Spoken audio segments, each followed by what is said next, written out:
और साथ ही केंद्रीय मंत्री स्मृति ईरानी जी। स्मृति जी, आज बजट पेश हुआ है।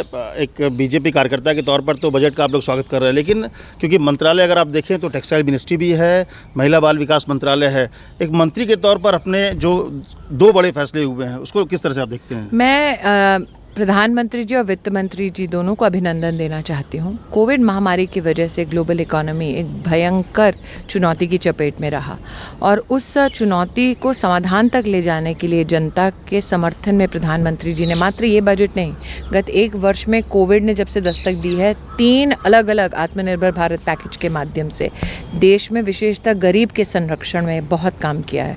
80 करोड़ नागरिकों को 8 महीने का मुफ्त राशन देना, 22 करोड़ महिलाओं के बैंक के खाते में 30,000 करोड़ रुपया भेजना, ये अपने आप में किसी चमत्कार से कम नहीं था, क्योंकि विश्व भर में ये चर्चा हो रही थी कि हिंदुस्तान इतनी बड़ी चुनौती को कैसे झेलेगा।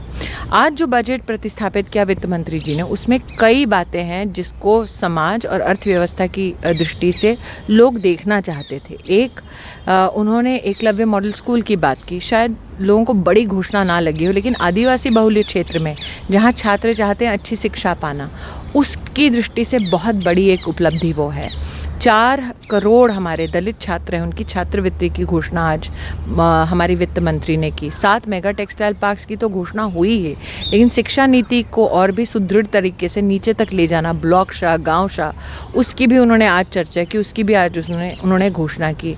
एक देश के इतिहास में सबसे जो हमारा ऐतिहासिक स्वास्थ्य की दृष्टि से आज निर्णय हुआ, वो है आत्मनिर्भर स्वस्थ भारत योजना।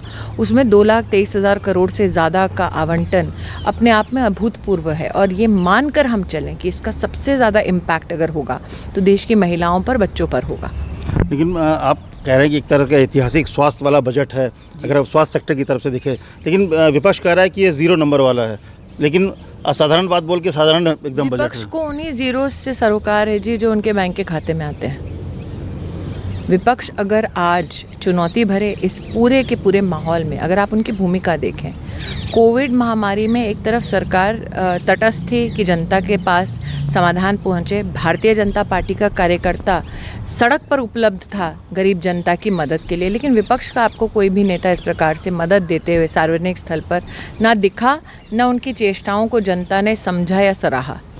मेरा ये मानना है कि आज अगर विपक्ष बहुत ही सूक्ष्म दृष्टि से बजट के एक एक पन्ने को, एक एक विषय को समझे तो जानेगा कि एक तरफ निर्मला जी ने चर्चा की कि किस प्रकार से एग्रीकल्चरल क्रेडिट जो है हर किसान तक पहुँचे, 16 लाख करोड़ की उन्होंने इस प्रकार से घोषणा की।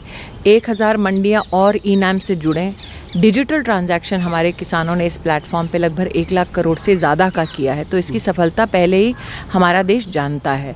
उज्ज्वला योजना की बात अगर आप कहें तो 8 करोड़ महिलाओं को मात्र 4-5 साल की अवधि में मुफ्त का गैस सिलेंडर दिलाना, ये किसी बहुत बड़ी उपलब्धि से कम नहीं है, लेकिन आज उन्होंने 1 करोड़ महिलाओं को और उसमें जोड़ा। वर्षों से लद्दाख ये संघर्ष कर रहा था कि एक सेंट्रल यूनिवर्सिटी तो लद्दाख में भी होनी चाहिए, आज उसकी घोषणा हुई जिसके लिए वो अभिनंदन के पात्र हैं। ममता बनर्जी कह रही है कि तो एंटी कंट्री है। अगर बंगाल में इंफ्रास्ट्रक्चर और सड़क निर्माण के लिए 25,000 करोड़ निर्मला सीतारमण ने घोषित किया, तो क्या वो एंटी कंट्री है? अगर बंगाल के चाय बागान में गरीब महिला और बच्चों के समर्थन में पैसा घोषित किया वित्त मंत्री ने, तो क्या वो एंटी कंट्री है? अगर प्रो कंट्री ममता जी को कुछ करना है तो पहले तो किसान सम्मान निधि और आयुष्मान भारत योजना बंगाल में वो कर दें स्थापित, तो बहुत बड़ी कृपा होगी।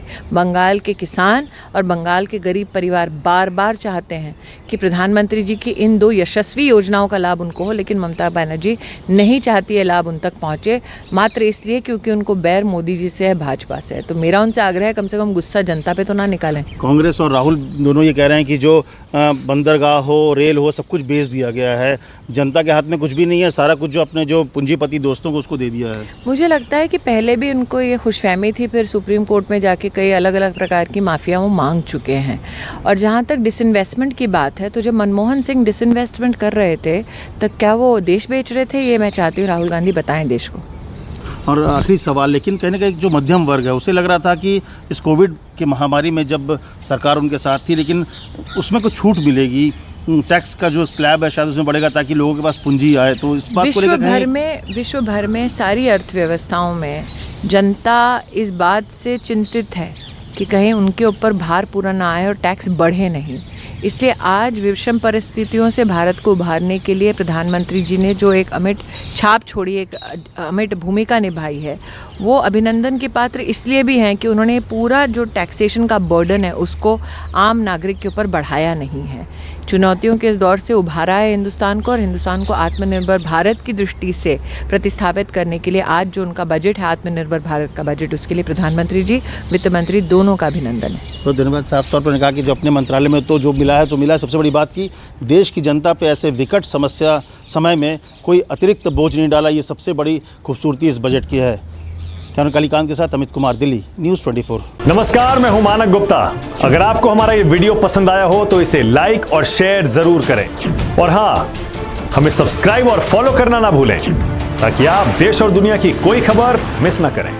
चाहे कोई ब्रेकिंग न्यूज हो या कोरोना वायरस से जुड़ी कोई भी अपडेट, पॉलिटिक्स हो या आपकी जेब से जुड़ी कोई खबर, इलेक्शन की कोई न्यूज हो, कोई कंट्रोवर्सी हो या फिर कोई वायरल वीडियो, सब कुछ मिलेगा न्यूज़ 24 पर। तो जुड़े रहिए हमारे साथ और देखते रहिए न्यूज़ 24।